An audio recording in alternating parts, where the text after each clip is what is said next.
Hi, I'm Tessa, and I'm here to talk about my professional experience that I had at Providence and Wayne. So I won't get into much detail when it comes to the actual facility. It's in a bit of chaos right now with all the construction that we have going on.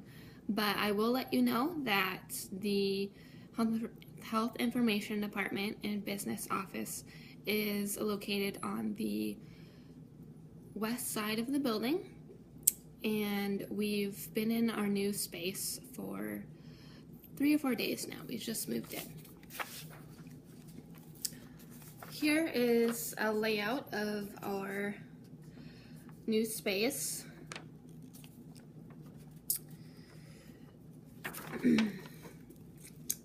Okay, so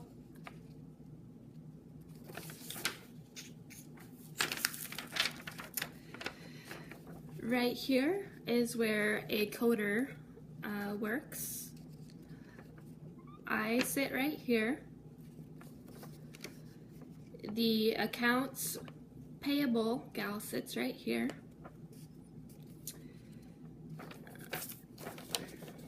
The accounts receivable sits right here. And the biller that we have on staff sits right here.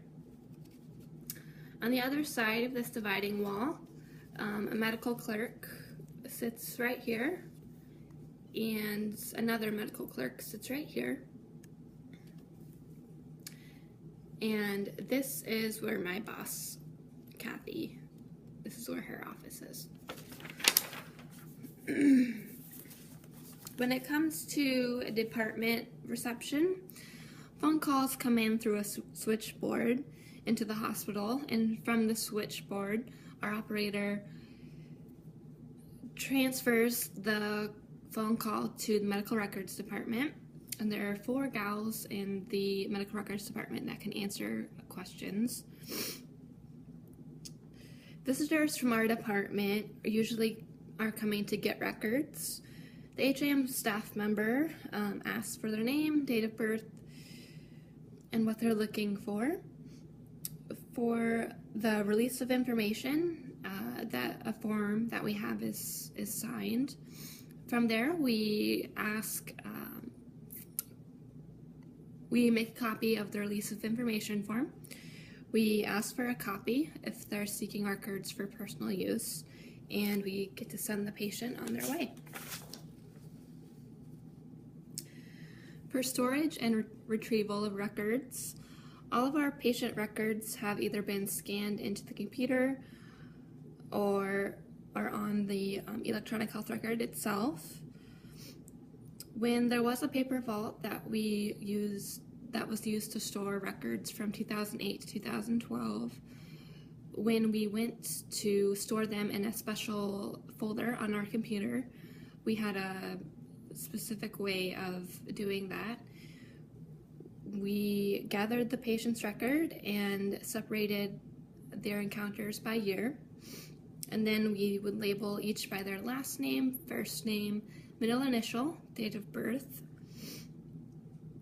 their medical record number, the year, and what type of setting the patient was in.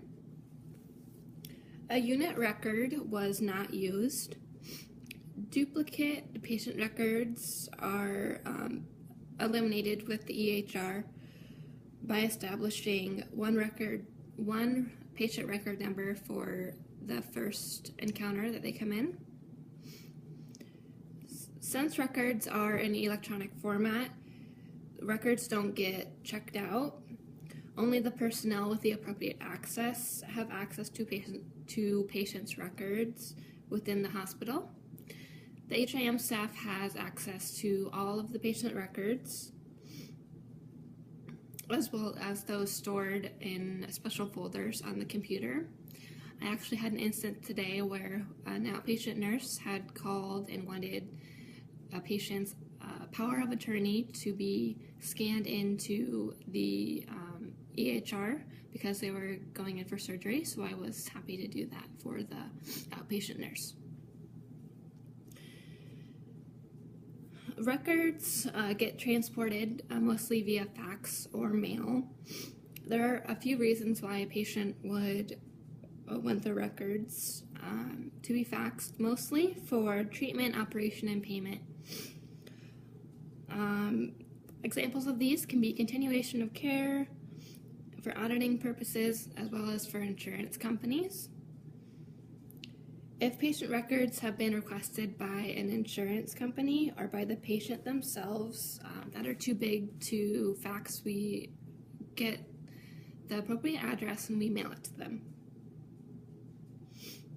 Since records are electronically stored, the IT department has set parameters within the EHR as to who can access what.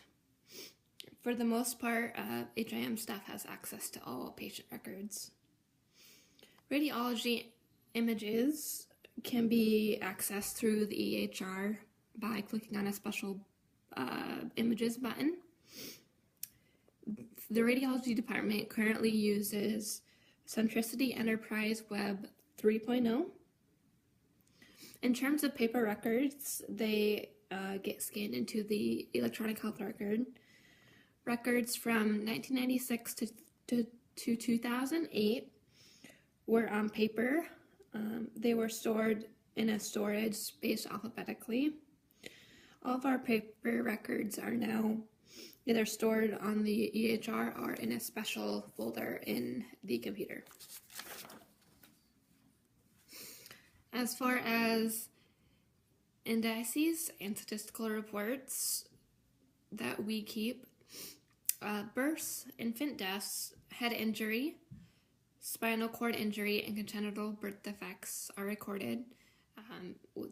There's a manual process that goes into that. It's not computerized. The length of retention for those is 10 years. There are a few activities that admitting and registration can do that affect the HIM department. One is if the patient is registered under the wrong financial class. And I've had a few instances where the register has put the wrong gender on the patient, so we just ask them to change the patient's gender. And there have been times when I've been analyzing charts where the consent forms aren't getting scanned in from the day before, so I either just wait till the next day because I know that they get busy. But yeah, I make sure that they get into the patient's chart. Patient is pre-admitted based on their referral from their PCP. A couple of applications that registered use in Cerner are a scheduler, scheduling appointment book, access management office, and documents.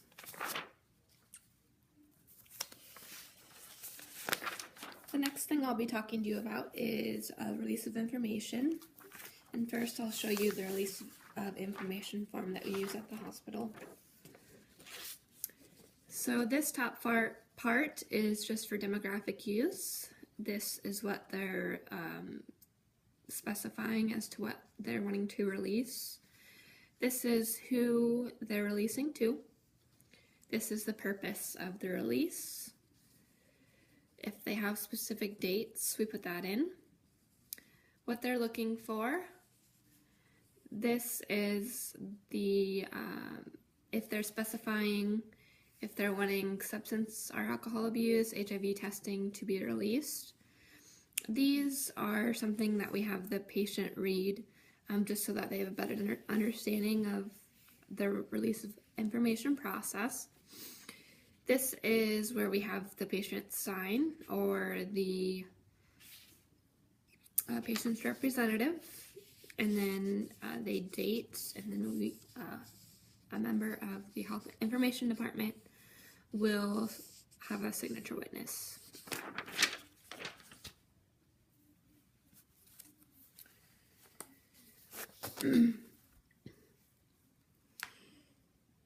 So when it comes to releasing information to healthcare facilities and doctors, this mostly happens over the phone via business hours. We get the patient's date of birth, the date of service, and what they're looking for. And we also get a fax number and callback number in case we have any questions. And in instances where other healthcare facilities are wanting radiology images, we contact the radiology department, and they're the ones that can send the images. Releasing information to parents, we have them fill out that release of information form.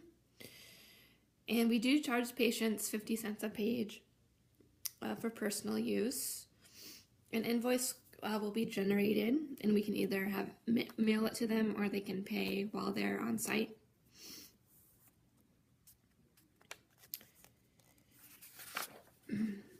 As far as assembly and analysis, there are a variety of ways records get to the HIM department. For the most part, on the outpatient side, we have to wait for a doctor to dictate. A few use our system in-house, where they can go in and dictate in our EHR system. Others, they get transcribed off-site. They get faxed to us once the doctor has dictated, and then we scan it into the patient's chart. In ER observation, our inpatient setting, patients' records that need to be scanned in get brought down by a floor nurse. Excuse me. This can come in forms of an EKG, a birth record, and transfer notes. When it comes to incomplete charting by the doctor, they'll get notified via a warning letter from the CEO that they've been delinquent on their medical records. If they fail to get the chart completed after 30 days, their admitting privileges are suspended.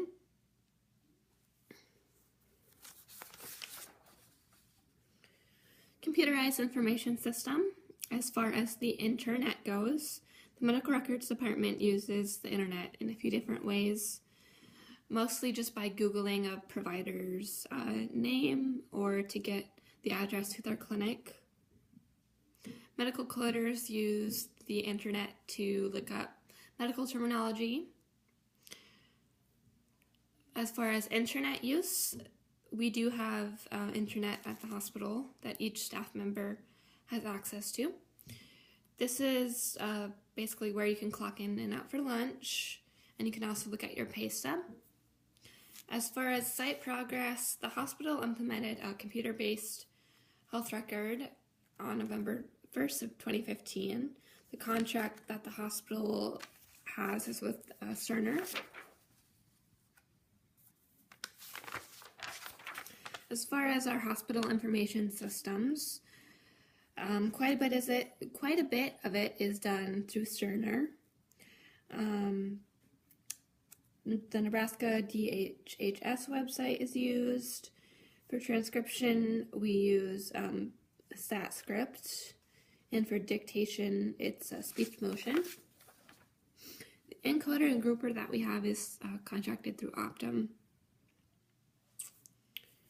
Credentialing is through Heartland Health Alliance. When it comes to birth certificates, Register has to log into the Nebraska DHHS website. When it comes for procedures for establishing paternity, there's a form that gets filled out. And as far as the hospital's worksheet, there is a facility worksheet for the live birth certificate that gets filled out. There's also a mother's worksheet for the child's birth.